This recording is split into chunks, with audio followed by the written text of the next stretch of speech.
सुबह की धूप अभी निकल ही थी, तब चौपाल पर बूढ़े कालूराम की बात छिड़ गई। अरे सुना तुमने? कल रात माधो के खेत में पानी नहीं था। उसने कालू काका के घड़े से पानी भरा और आज सुबह खेत में बारिश जैसी नमी मिली उसे। अरे पागल हो गया क्या? घड़े से खेत में नमी? फालतू बातें मत कर। मैं सच कह रहा हूँ काका, और ये पहली बार नहीं हुआ। पिछले साल हरिया की बेटी की शादी थी, पैसे नहीं थे। कालू काका ने एक घड़ा दिया। अगले हफ्ते हरिया को शहर से रुपए आ गए।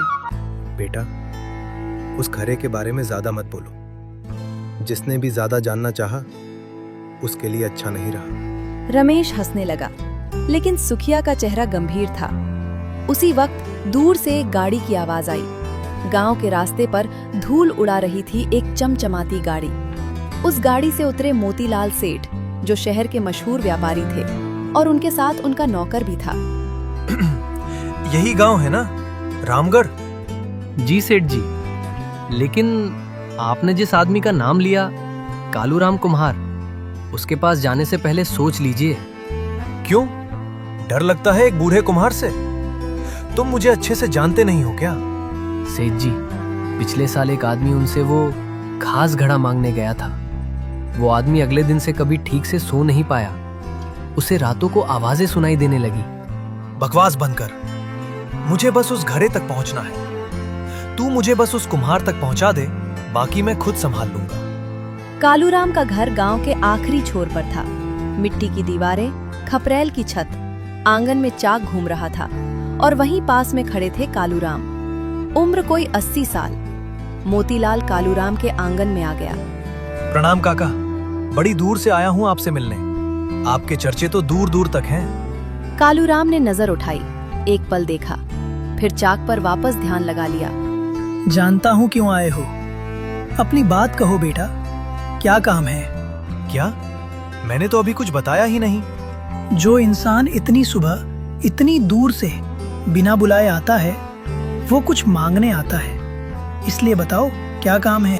काका, मैंने सुना है आपके पास एक ऐसा घड़ा है जो इंसान की मुराद पूरी करता है। क्या मैं वो देख सकता हूँ? किसने कहा ऐसा? ऐसी अफवाह कौन उड़ा रहा है? नाम तो बताओ उसका। पूरे इलाके में चर्चा है। मैं उस घड़े के लिए 500 रुपए देने को तैयार हूँ। क्या आप मुझे वो घड़ा देंगे? बस 500? ठीक है, 1000। इतना तो काफी होगा एक मिट्टी के घड़े के लिए। सेठ, इस आंगन में जो मिट्टी है ना, वो भी तुम्हारे 1000 से ज्यादा कीमती है। 5000, आखिरी बात, इससे ज्यादा नहीं। वो घड़ा बिकाऊ नहीं है, और जो बिकाऊ नहीं है उसे पैसों से तोलने की कोशिश मत करो बेटा।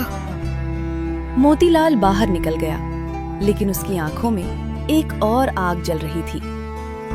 अगर ये घड़ा नहीं बिकता तो चुराया जा सकता है। रात के 12 बजे मोतीलाल दबे पांव कालूराम के आंगन में घुसा। छोटे बड़े, रंगीन, सादे। कौन सा है वो घड़ा? कौन सा?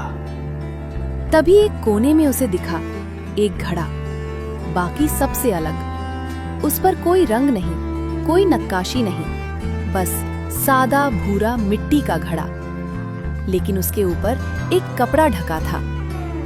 यही है, यही होगा। मोतीलाल ने कांपते हाथों से घड़ा उठाया। उसी वक्त अंदर से एक आवाज आई। जो लेगा वो खाली हो जाएगा। सोच समझ कर ही लेना।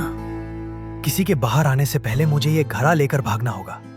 पकड़ा गया तो मुसीबत हो जाएगी। ऐसा सोचकर उसने जल्दी से वो घड़ा उठाया और वहां से भाग गया। वो घड़ा लेकर सीधे अपने घर आ गया। मोतीलाल ने दरवाजा बंद किया। सांसें तेज थीं, हाथ कांप रहे थे। अब देखते हैं क्या जादू है इसमें। उसके घड़े के अंदर झांका। घड़ा खाली था, बिल्कुल खाली। क्या? ये तो खाली है, कुछ नहीं है इसमें। तो क्या पूरे गांव ने एक बूढ़े पागल की बातों में आकर खाली घड़े को जादू ही मान लिया? मूर्ख लोग। उसके बाद वो सो गया। अगली सुबह। सेठ जी उठिए। क्या है रे? क्यों नींद खराब कर रहा है? शहर से खबर आई है, आपकी कपड़े की दुकान में रात को आग लग गई, सारा माल जल गया। क्या?